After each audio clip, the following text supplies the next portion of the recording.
So I know I haven't been uploading in 5 or 6 months. I'm not going to explain why in this video. I will explain that when I release a new video for Paper Mario. But this video is dedicated for someone that we just lost unexpectedly too soon, yet on Thursday of this week. For those of you who don't know, I'm a huge fan of WWE, a huge fan of wrestling. I have a championship just sitting right behind me. And there was a man that I grew up watching. He was a huge inspiration to everybody, including me. Earlier this year, he had his first match ever since he returned last year. And then afterwards, around the road to WrestleMania, he left because of a undisclosed health issue, of which we didn't know what it was, and so it was kept secret up until now.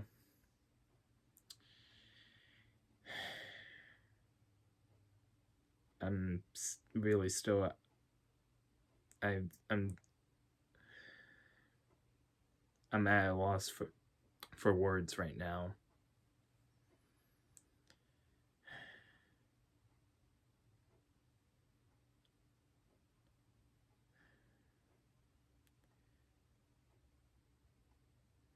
We unfortunately had to say goodbye to someone with a visionary,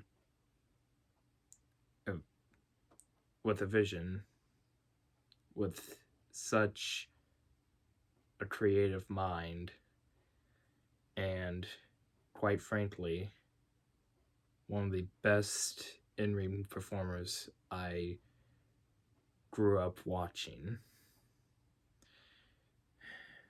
Tonight we honor the life and legacy of Windham Rotunda, better known to WWE fans as Bray Wyatt.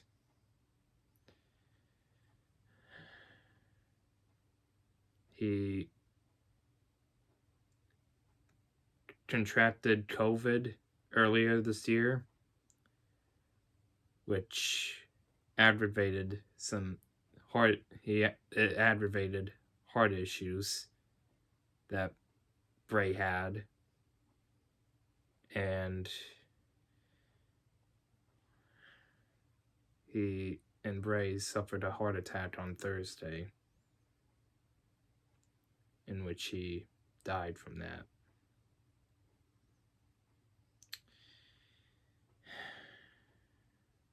He was taken away too soon at the age of 36.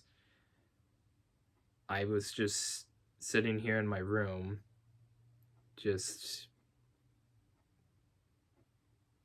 browsing through YouTube, and then I see a grayed out image of Bray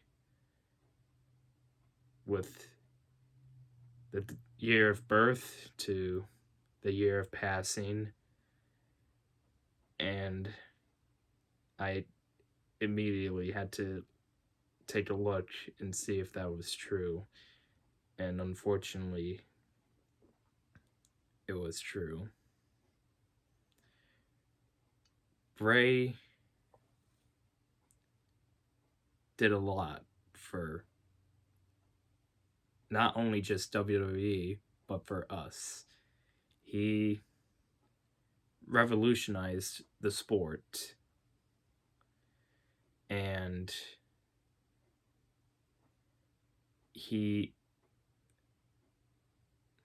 his character was nothing but perfection.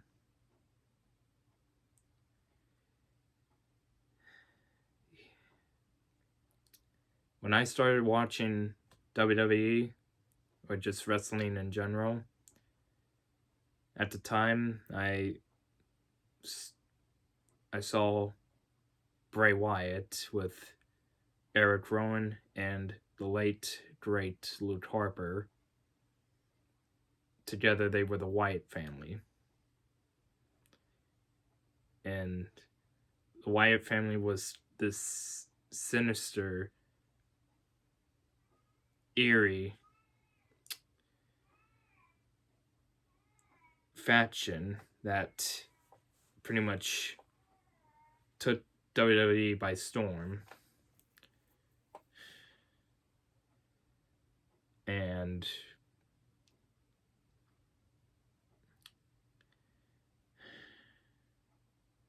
boy, I enjoyed that a lot.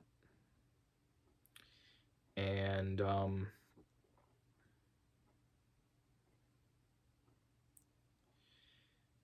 it was one of the best things I've saw during my first time watching WWE. And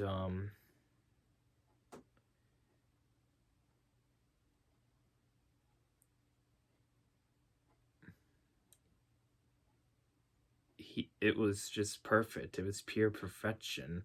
The mind games that he played against his rivals were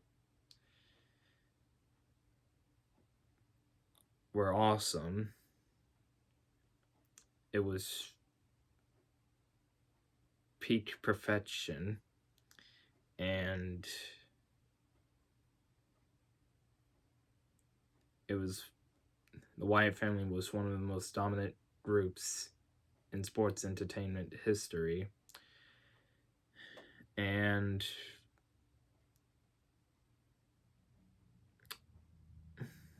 what made it really interesting is when they introduced Braun Strowman, in which at the time I didn't know who that was. I don't even know if that was like if Strowman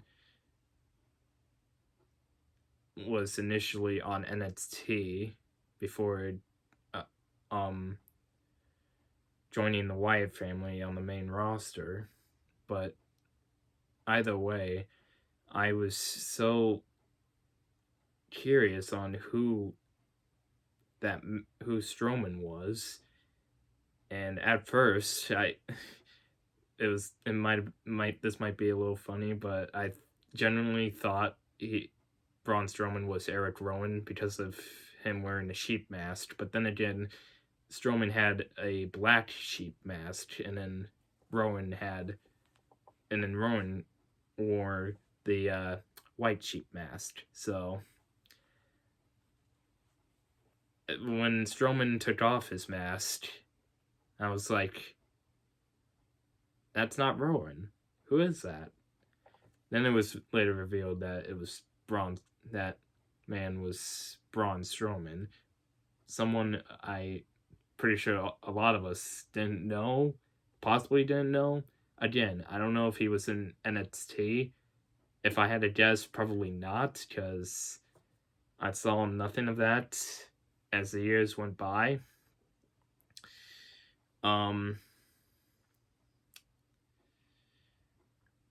And he was just this giant that was running rampant against everybody. he encountered, and like he was very, what's one way to describe him? He was very dominant. For a man that tall, for a man that size, he was very dominant. And so ever since then, the Wyatt family became much more stronger than ever with the addition of Strowman. Then we saw the Wyatt family, they drifted apart, probably because they were drafted to Raw and SmackDown, and we just saw them have their singles run, and there were times that we had a brief Wyatt family reunion, and then we had some odd combinations with Bray and other superstars that weren't part of the Wyatt family. Like we saw Bray team up with Randy Orton, in which they captured SmackDown Tag Team Championship Gold. And then that all came to an end when Randy Orton challenged Bray, who at the time was WWE Champion, in which Bray won the Elimination Chamber match to capture his first World Championship. And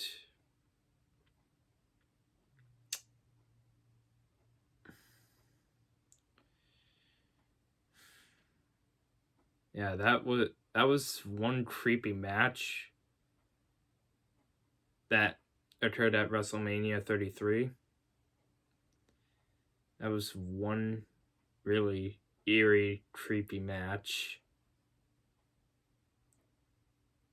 And I don't want to see that again, not gonna lie, but that was all part of Bray's character, and like, despite how creepy and gross it was quite possibly one of the best matches I've seen. Unfortunately, he lost the WWE title, which sucked, but it's fine. And he then teamed up with, who was still in WWE at the time, Matt Hardy, who was Broken Matt Hardy at the time. And together they both captured Raw Tag Team Championship Gold. And that was, again, an odd combination, but it was kind of fitting, not gonna lie. And so, yeah, I enjoyed that tag team a whole lot. And yeah, I think if there was one match that I really enjoyed watching Bray compete in at the time, when he was just the new face of Fear, the eater of worlds, or the cult leader, honestly, I think my favorite match would be WrestleMania 31, which was my first ever WrestleMania that I watched, where he took on The Undertaker. A dream match that was perfect. And Bray came up short for that, but nonetheless, it was a great match overall. Especially for my first WrestleMania. And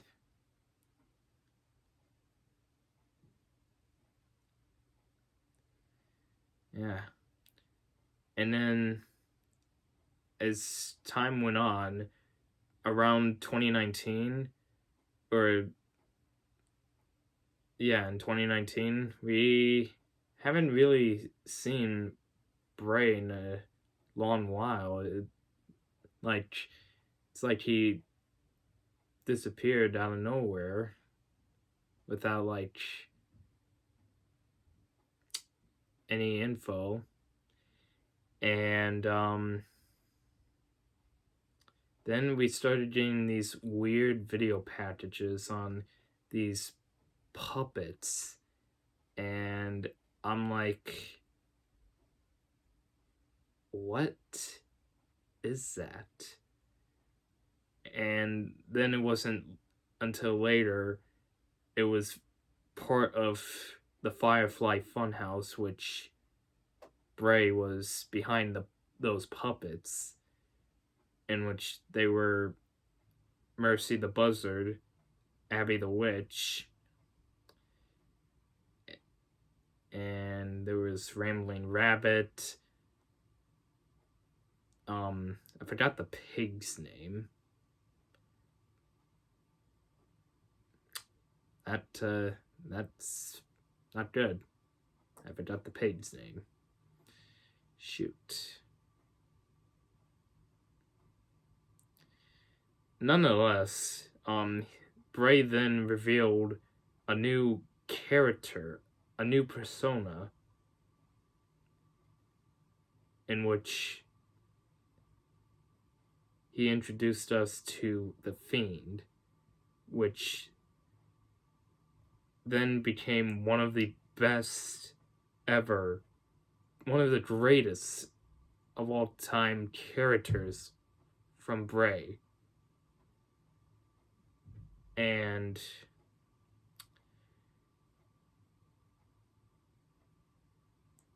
I've never seen a character that creepy ever in my life. And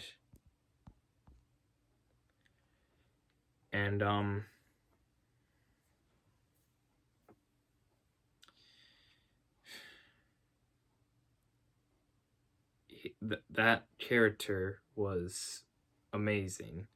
And then the Fiend went on to capture the Universal Championship, which is this belt right here, right next to me.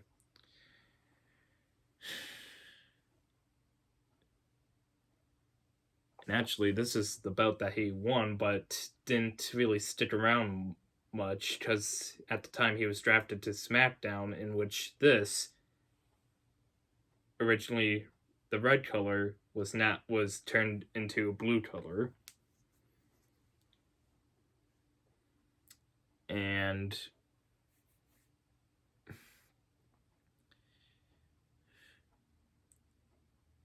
then he had such a dominant run as Universal Champion.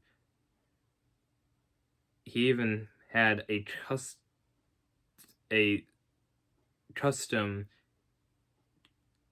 version of the Universal Championship to fit with the Fiend, which basically was a championship belt with the Fiend's face. And so, yeah. But it was so interesting nonetheless. And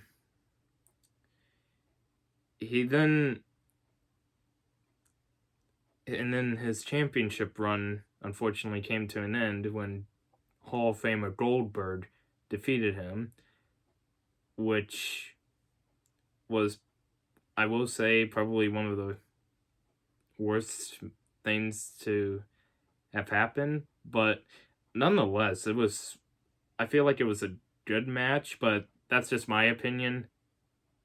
If you guys think differently, then that's fine. Um, I honestly wanted to see like someone defeat the Fiend. Like, would it be possible for someone to defeat the Fiend? And yeah, Goldberg made that happen, which I mean would have been a little better if someone else other than the Hall of Famer do that. But then again, I don't work for WWE, so I can't make that decision. um, but then he later on recaptured the Universal title and only had it for like not really that long because Roman Reigns defeated him and won the Universal title. The same championship he's never lost. He was forced to relinquish that due to his returning leukemia, in which he's been in remission now, thank God.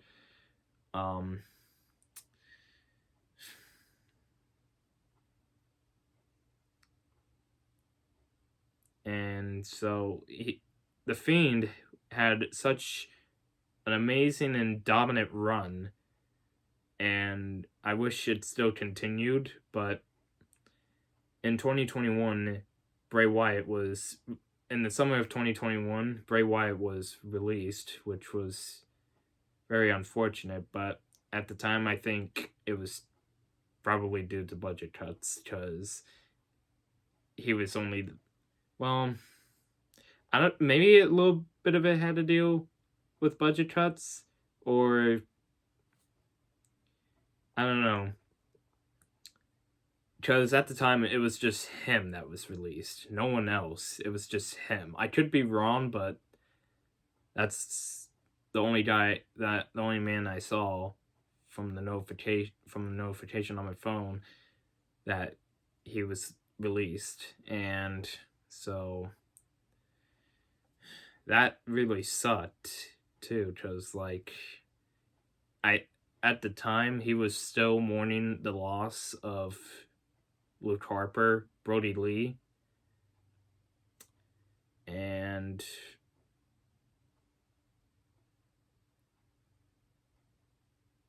yeah, he was very upset he was real from what I was reading, he was really down when John Huber passed away. That's Luke Harper and Brody slash Brody Lee's real name.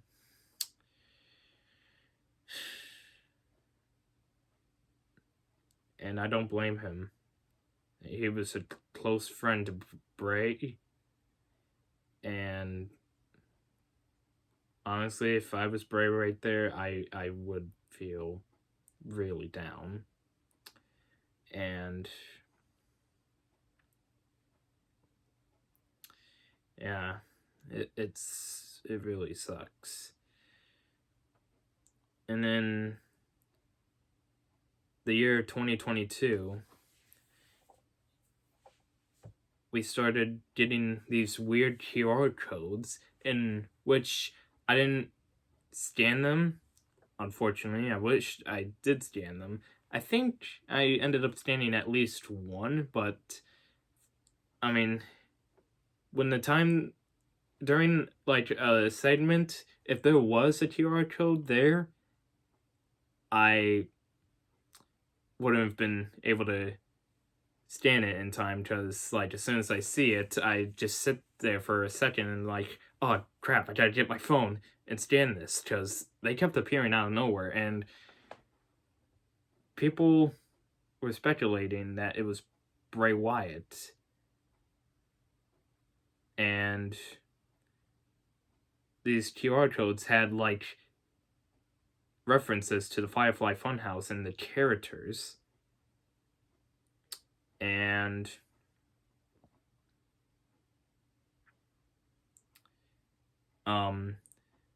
and then there was one QR code that showed a white rabbit that I don't know, the white rabbit was weird because I really don't know, but nonetheless, I still followed up on the stories for it, and eventually, um, think I think it was the last SmackDown before Extreme Rules. We got the last um White Rabbit kind of thing, and it showed the exact date for Extreme Rules, in which closing out Extreme Rules 2022 showed a man walking out in walking out to the arena with a lantern and a mask. The man removed the mask to reveal himself as Bray Wyatt. And on that day, people rejoiced for Bray Wyatt has returned.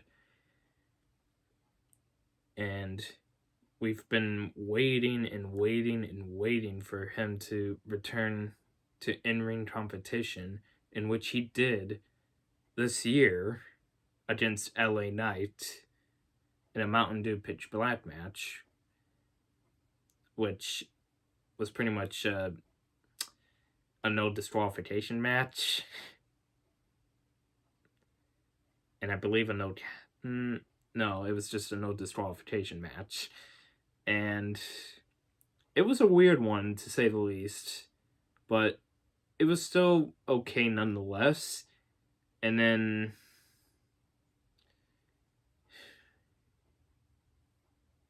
yeah, and then he was going to have he was going to be feuding next with Bobby Lashley and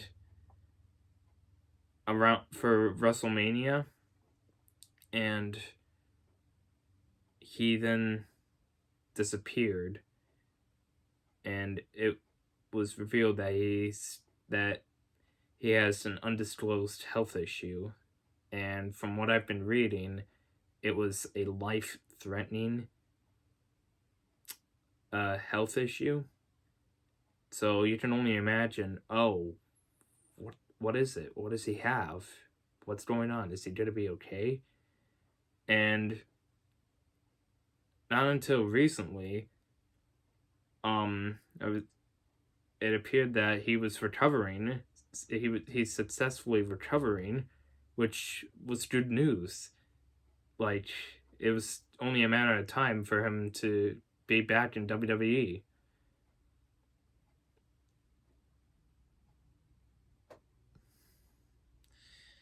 But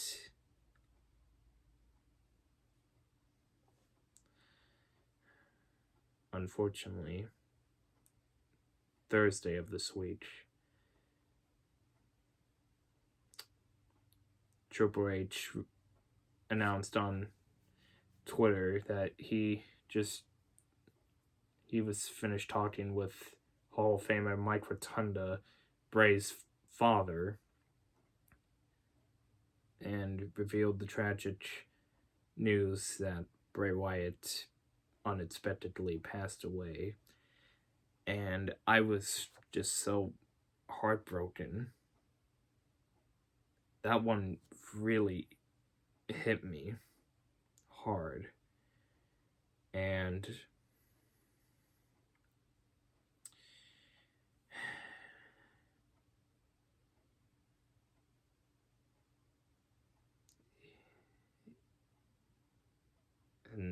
from that moment on, we weren't going to see Bray Wyatt anymore.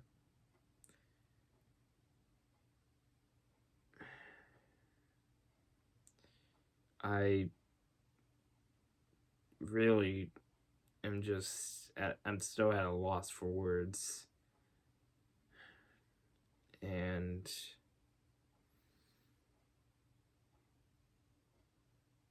I'm really gonna miss him. All of us are gonna, everyone in the WWE universe and in WWE are gonna miss him.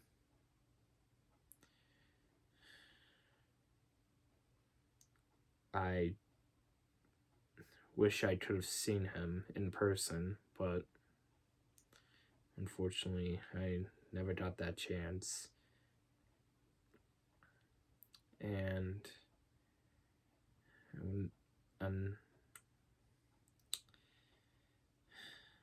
I just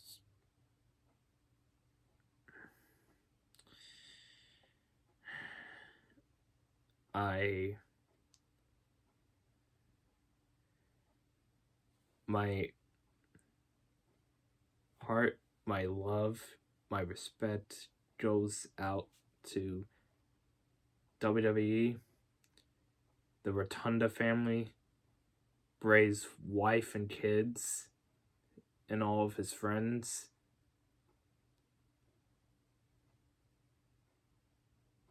My love, my heart, and respect go out to them.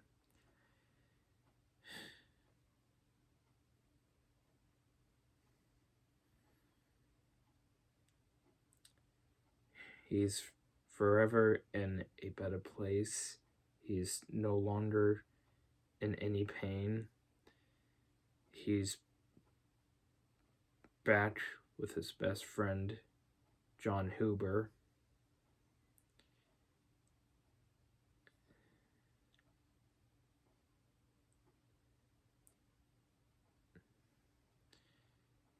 If you guys have a moment to spare, I suggest you go watch one of his matches, one of Bray's matches, or watch one of his promos. Watch his NXT in-ring debut. Because trust me when I say this, he was worth watching. He was really worth watching.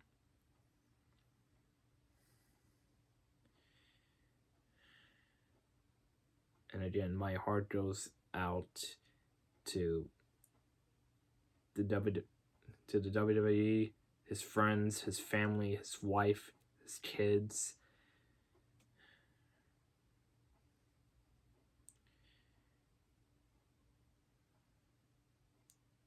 Thank you, Bray.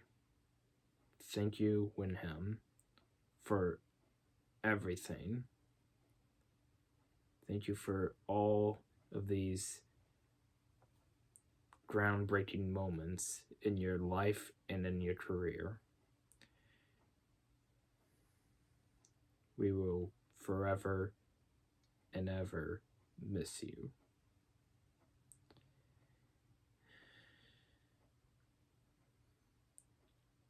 There's one more thing I want to say before